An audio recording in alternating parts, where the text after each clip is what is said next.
Assalamualaikum warahmatullahi wabarakatuh.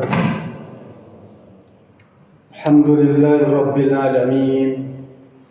Wassalatu wassalamu ala asyrafil anbiya wal mursalin Sayyidina Muhammadin wa ala alihi wa sahbihi ajma'in. Amma ba'd. Di dalam sebuah hadis yang diriwayatkan oleh Siti Aisyah radhiyallahu anha qalat qala Nabi sallallahu alaihi wasallam asra'ul syarri uqubatan al-baghyu wa qati'atur rahim atau kama qala. Hadis sahih riwayat Imam Ibnu Majah. Kata Rasulullah SAW, hukuman yang diberikan kepada hamba Allah yang paling cepat itu ketika masih di dunia adalah menganiaya orang lain, menyakiti atau menzalimi orang lain, dan memutuskan tali silaturahim. Jadi dua perbuatan ini adalah perbuatan yang tidak disukai oleh Allah Subhanahu wa taala. Saking tidak sukanya Allah hukum mereka itu cepat dan ketika di dunia, bukan di akhirat. Di akhirat lebih baik lagi tuh, Pak. Menganiaya orang lain, Pak. Bukankah Rasulullah berkata, salah satu la turadduna da'watuhum, ada 3 golongan yang doanya mustajabah, sampai menembus awan di langit itu, serta langit terbuka sehingga doanya sampai ke arsy. Siapa mereka?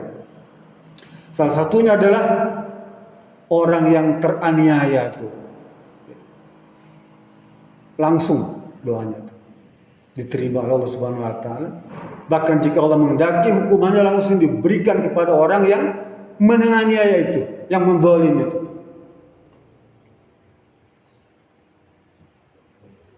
Di dalam kitab Irsyadul Ibad karya Syekh Zadud Al-Malibari, dia bercerita tentang seseorang kaum Bani Israel. Kisah itu dia tulis berasal dari Amr bin Dinar. Ini tabi'in, Pak. Zaman dulu sekali. Tabi'in, setelah sahabat itu tabi'in. Amr bin Dinar. Dia cerita, dulu ketika aku ke pasar, ada seseorang berteriak-teriak di pasar itu. Dia bilang, siapa saja yang pernah melihatku, jangan sekali-kali nyakitin orang lain. Ngomong begitu terus, Pak. Siapa yang melihatku, jangan sekali-kali menyakiti orang lain.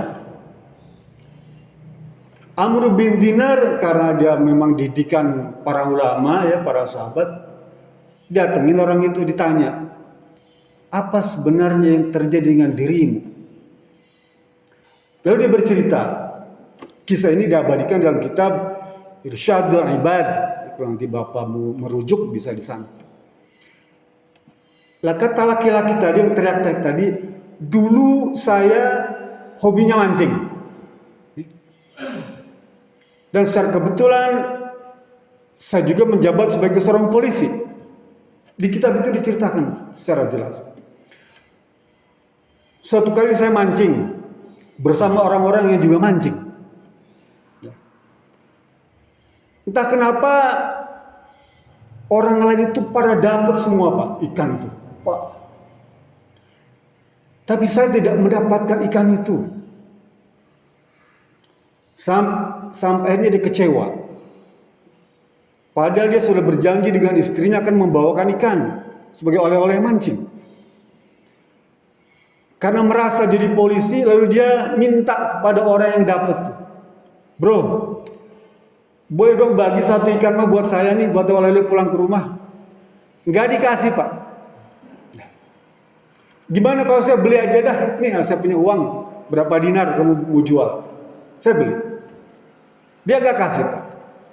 Karena dia juga cerita, dia ditunggu oleh istrinya untuk mendapatkan oleh-oleh mancing. Karena merasa punya jabatan, dia rebut paksa Pak ikan. Rebut paksa, melawan, dia pukul. Pulang bawa ke rumah.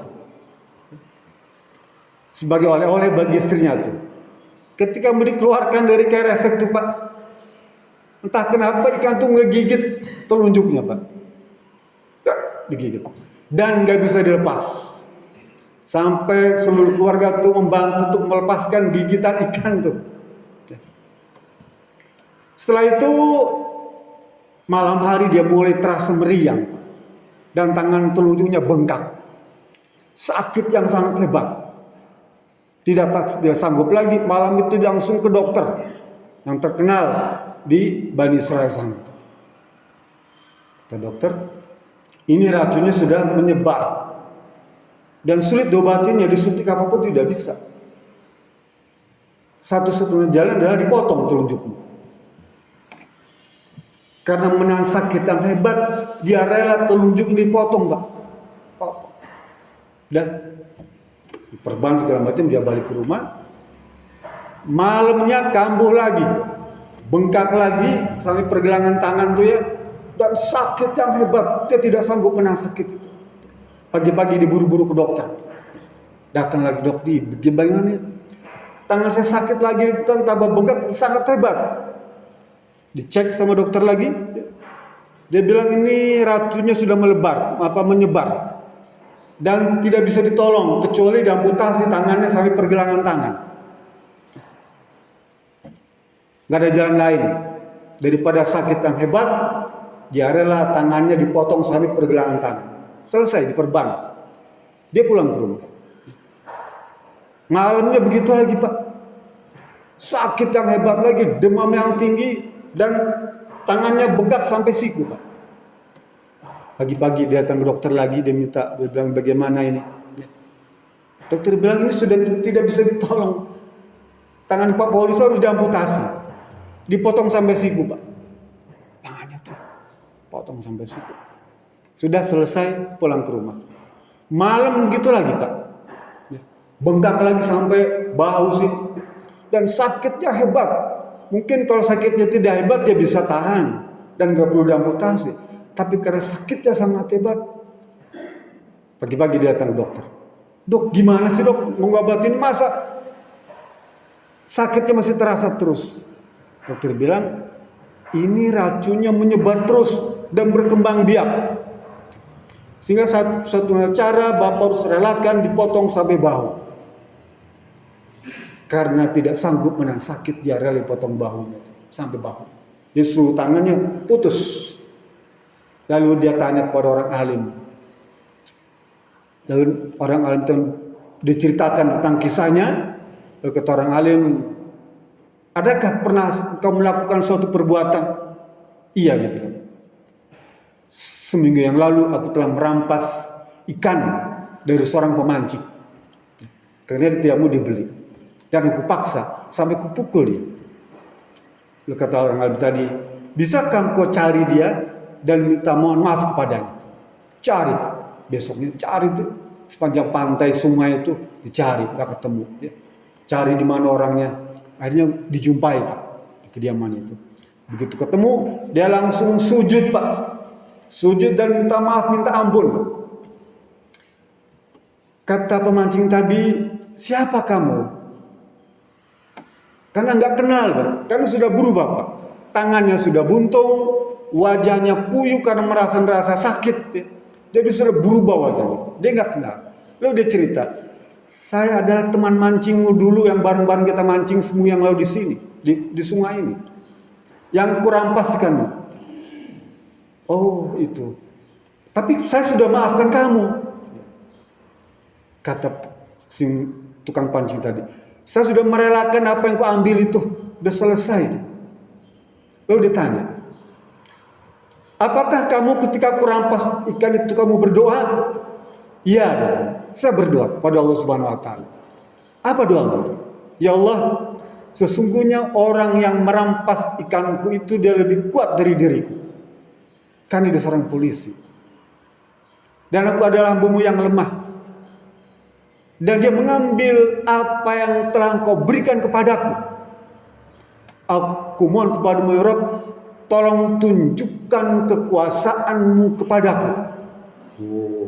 Tolong tunjukkan kekuasaanmu kepadaku. Itulah kalimat itu yang membuat Allah kemudian menurunkan hukuman kepada polisi tadi itu. Karena doa orang yang dianiaya itu dia mustajabah. Oleh karena itu kembali kepada hadis tadi. Siti Aisyah ya, dari Rasulullah berpesan kepada kita agar hati-hati kalau kita menyakiti orang lain.